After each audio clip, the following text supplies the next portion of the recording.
Welcome to the Charon Files. The stories you are about to hear are testimonies from living witnesses of what moves beyond understanding, of what refuses to be explained. Each of them stood at the edge of what is known and looked into what lies beyond it. My name is Charon, Ferryman of the Dead, the one who waits at that edge. What follows is what they brought back. May they prepare you for your own future encounters. I have gathered accounts for millennia, testimonies of the human struggle against the inexplicable. There are moments when the fabric of what you understand to be real simply gives way, not a slow unraveling, but a sudden, stark tear. In these instances, the familiar world recedes, and a truth, alien and undeniable, steps forward into the light. It is a confrontation with the impossible, a direct challenge to the order you believe governs existence. These are not whispers in the dark, but undeniable declarations, leaving those who witness them profoundly altered, their minds reeling from the stark evidence of something beyond comprehension. The archive holds countless such instances. Matthew, in Estes Park, Colorado, experienced a profound disruption of time and presence, leaving him to question a lost afternoon and the memories of his own family. This happened in 2009, when I was in my early 20s. It was the first weekend of summer, and nobody was home when I woke up at around 11 a.m. I grabbed a snack and went down to the basement to watch TV. I had plans to hang out with a friend at 3 p.m. that day. I started watching TV at around 11, knowing I had 4 hours before I was supposed to head over to my friend's house. I had only been watching TV for about 30 minutes when my mom came down the stairs asking me where I'd been all day. I said, "What are you talking about? I've been awake for less than an hour." I look at my watch and see that it's well past 5 in the afternoon.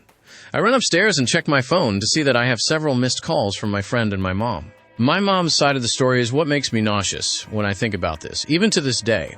She was with my little brother at his baseball game from 1 to 3 that day. She and my brother were home when I supposedly woke up and went down to the basement, but neither of them have any memory of even seeing me that morning. When my mom got home at around 3, she checked the entire house for me, including the basement where I had been sitting on the couch watching TV.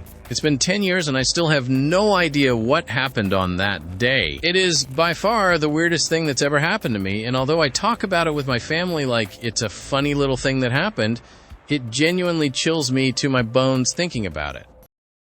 Then, Emily in Sleepy Hollow, New York, shared a casual observation with her daughter, only to have it met by a stranger's direct and unexpected acknowledgement. For a few weeks before this, while out driving, I've observed pedestrians standing at the traffic lights who will reach into their pocket and look at their phone as they're walking across the road when the light goes green. Nothing significant or strange about this, just one of those mundane things you notice while going about your day. Today I was driving with my daughter, and we stopped at a red light at a crossing, and there was a man standing there.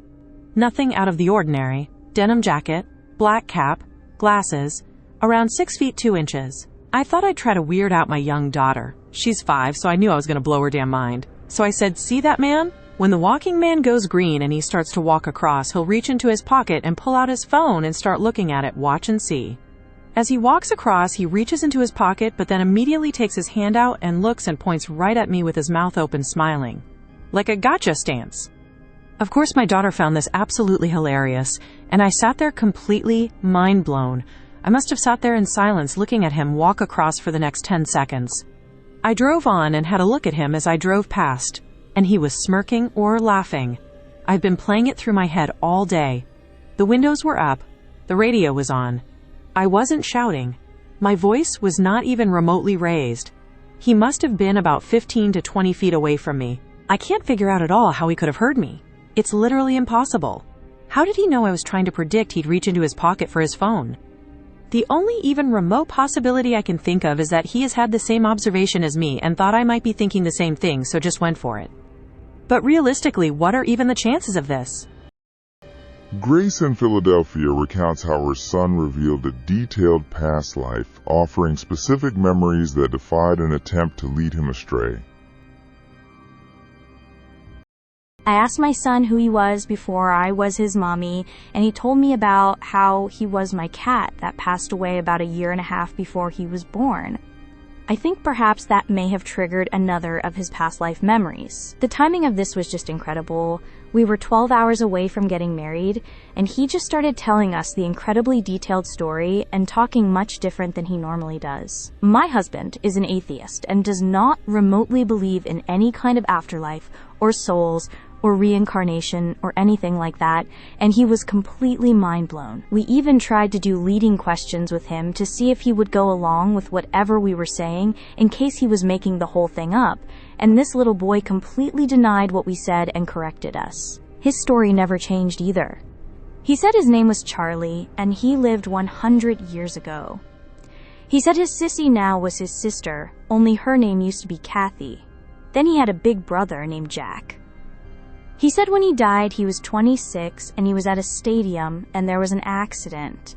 We tried to find out what happened and he said, "I can't tell you that." We tried to find out a last name and he said, "I can't say." We did manage to get a location from him though. He said Philadelphia. My son doesn't know what Philadelphia is. Not only that, but he said, "I was in Arabia before, but that wasn't Charlie." He sure as shit doesn't know that there's even is in Arabia anything.